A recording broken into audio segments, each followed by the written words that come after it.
बिस्मिल्लाहिर्रहमानिर्रहीम। अस्सलाम वालेकुम स्टूडेंट्स। आज मैं रिपोर्ट राइटिंग की एक नई वीडियो के साथ आपकी खिदमत में हाजिर हूँ। रिपोर्ट राइटिंग जो है वो ओ लेवल्स में लिखी जाती है। As you all know, you are a student of O levels. तो अगर आप मेरे चैनल पर न्यू है तो प्लीज़ सब्सक्राइब कर लें इसको, एंड साथ ही प्लीज़ लाइक का बटन प्रेस कर दें और बेल का आइकन भी दबा दें, ताकि आपको जो है वो मेरी नई वीडियोस जल्द से जल्द मिल सके। तो पहले देखते हैं कि फॉर्मेट जो है वो हमारे पास पेपर का वो इस तरह का होता है कि आपको जो इंग्लिश का पेपर है वो इस तरह से दिया जाता है कि आप का राइटिंग पेपर अलहदा होता है, जैसे कि आपको पता है, और आपका जो रीडिंग पेपर है वो अलहदा होता है। तो राइटिंग पेपर जो है उसके अंदर आपके पास जो है 1 घंटा 1 hour 30 minutes का टाइम होता है। Excuse me. जी चलिए, अब हम देखते हैं कि हमारे पास जो क्वेश्चन सैंपल है वो क्या है। तो क्वेश्चन सैंपल में आपको नजर आ रहा है कि अ, आपके पास डायरेक्टिव राइटिंग के लिए इस तरह का क्वेश्चन स्टेटमेंट होता है, और इसमें जो है वो आपके पास जो वर्ड लिमिट होती है वो 200 to 300 वर्ड लिमिट होती है। एंड हेयर जो आपके मार्क्स हैं दे आर 15 एक्चुअली। और 15 मार्क्स जो है वो उसमें से आपने 15 मार्क्स जो है वो आपके होते हैं टास्क फुलफिलमेंट के, और बाकी जो 15 मार्क्स होते हैं वो आपके लैंग्वेज यूज के होते हैं। ये बात ध्यान में रखनी है कि आपके 15 मार्क्स जो है वो टास्क फुलफिलमेंट के हैं और 15 मार्क्स जो है वो आपके लैंग्वेज के हैं। अब टास्क फुलफिलमेंट के लिए जरूरी है कि हम इसको थॉरली रीड कर लें, कीवर्ड्स को अंडरलाइन कर लें। Many new students join your school every year. बहुत सारे न्यू स्टूडेंट्स आपके स्कूल में आ रहे हैं हर साल। एंड योर प्रिंसिपल जो है she wants to make starting the school as easy as possible. School starting पे जो डिफिकल्टीज होती हैं स्कूल स्टूडेंट्स को, उनको रिमूव करने के लिए आपके प्रिंसिपल आपसे सजेशन चाहती हैं। सो आपने अपनी रिपोर्ट लिखनी है और you are going to include these things. Okay, some of the difficulties that you and other students faced when you joined the school। अब यहाँ पर आपने उन difficulties को बताना है कि which you faced when you joined the school। So as an old student, what were the difficulties which you faced that you will discuss। और ये आपको पता है कि ये past में होने वाला है। इसके बाद you are going to suggest what can school management do to make this school easier, और कैसे स्टूडेंट्स को बेनिफिट होगा और स्कूल को बेनिफिट होगा अगर ये सजेशंस ले ली जाएंगी। तो आपने देखा है कि मैंने सारे जो कीवर्ड्स है ना इसके अंदर उनको मैंने अंडरलाइन कर लिया हुआ है ताकि हम किसी भी डिटेल को मिस ना करें। रिपोर्ट लिखने के लिए आपने जो है वो स्टार्ट करना है टू द प्रिंसिपल से, and remember to give a name and date at the ending, and please make your report polite and informative. Definitely आप प्रिंसिपल को लिखने जा रहे हैं तो आपकी रिपोर्ट जो है वो पोलाइट और इंफॉर्मेटिव होनी चाहिए। ठीक है, तो आप याद रखिए कि ये जो रिपोर्ट राइटिंग है it's a very careful task. इसमें आपने ये दिखाना है कि आपके वर्ड्स जो हैं उनमें पावर है और आप उन पावर को यूज करके आप एक अच्छी डायरेक्टेड राइटिंग को लिख सकते हैं। अच्छा, जब भी हम बात करते हैं डायरेक्टेड राइटिंग की तो सबसे पहले बात आती है इसके फॉर्मेट की, कि फॉर्मेट कैसा होना चाहिए, हमने इसे कैसे स्टार्ट करना है, कैसे पैराग्राफिंग करनी है और कैसे हमने इसके अंदर एंडिंग करनी है। तो ये आपके सामने इसका फॉर्मेट है जिसमें आप देख सकते हैं कि सबसे पहले तो you are going to give excuse me the title to the principal. अगर आप प्रिंसिपल के नाम लिख रहे हैं, अगर मैनेजर के नाम लिख रहे हैं, टू द मैनेजर। और उसके बाद you are going to give the subject. Subject में आप लिखेंगे ब्रीफली कि किस चीज के लिए रिपोर्ट है। जैसे कि हम यहाँ पर रिपोर्ट लिखने जा रहे हैं कि making school easy for new commerce. तो दिस इज इम्पोर्टेंट। इंट्रोडक्शन के अंदर आपने क्या करना है कि ब्रीफली आपने 1 या 2 लाइन्स में इंट्रोड्यूस करना है कि ये रिपोर्ट किसके लिए, कि I am thankful that you have chosen me to write about the problems faced by the students and to suggest you some solution। ठीक है, उसके बाद आपका फर्स्ट कंटेंट पॉइंट आएगा नेक्स्ट पैराग्राफ के अंदर। यहाँ पर फिर आपका सेकंड बुलेट पॉइंट आएगा नेक्स्ट पॉइंट के अंदर, और फिर आपने फाइनली थर्ड कंटेंट पॉइंट को डिस्कस करना है। तो आपने तीनों कंटेंट पॉइंट्स को अलग-अलग पैराग्राफ्स में डिस्कस करना है। याद रखिए कि इस फॉर्मेट को आपने एग्जैक्टली फॉलो करना है, और आखिर में आपने अपनी कंक्लूजन की कुछ लाइंस देनी है जिसमें कि आपने एंड करना है कि I hope that my suggestions will be taken. Last पे you will write your name and your signature। तो remember that this format is really I mean helpful to write a good report. इसको जहन में रख के आप अपनी report लिखिए और इसी तरीके से आप अपनी पैराग्राफिंग बनाएं, तो you will be writing a good and a better report. अब इसमें आपने देखा है कि आपकी जो लैंग्वेज यूज है वो बहुत ज़्यादा इम्पोर्टेंट है, इम्पोर्टेंस रखती है, यानी कि हाफ मार्क्स तो आपकी लैंग्वेज यूज के हैं।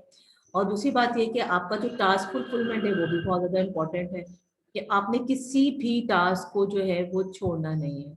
तो अब एक इफेक्टिव रिपोर्ट लिखने के लिए ज़रूरी है कि आप अपनी रिपोर्ट को अच्छे से प्लान भी करें।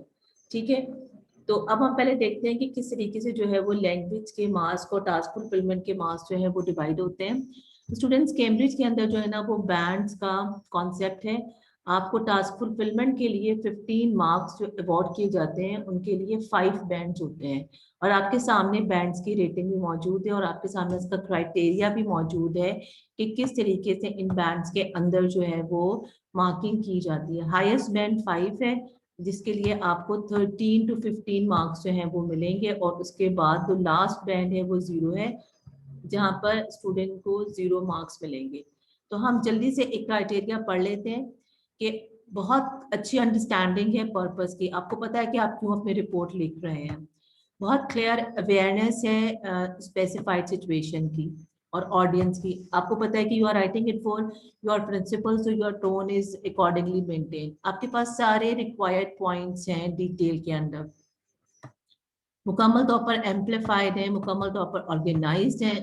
आपकी इंफॉर्मेशन जो है वो आपने बहुत अच्छी तरीके से यूज की है, जस्टिफाइड की है।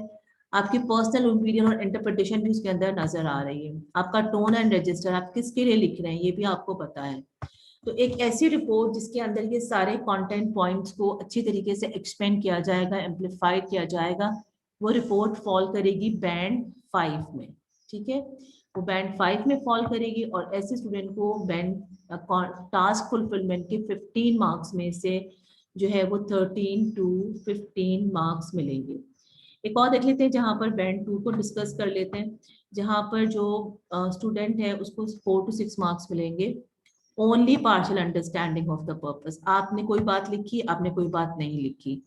सम confusion as to the specific situation and audience, आपको पता ही नहीं है कि भाई आपके ऑडियंस क्या है, और आप अपने आप से लिख के चले जा रहे हैं और इग्नोर करके।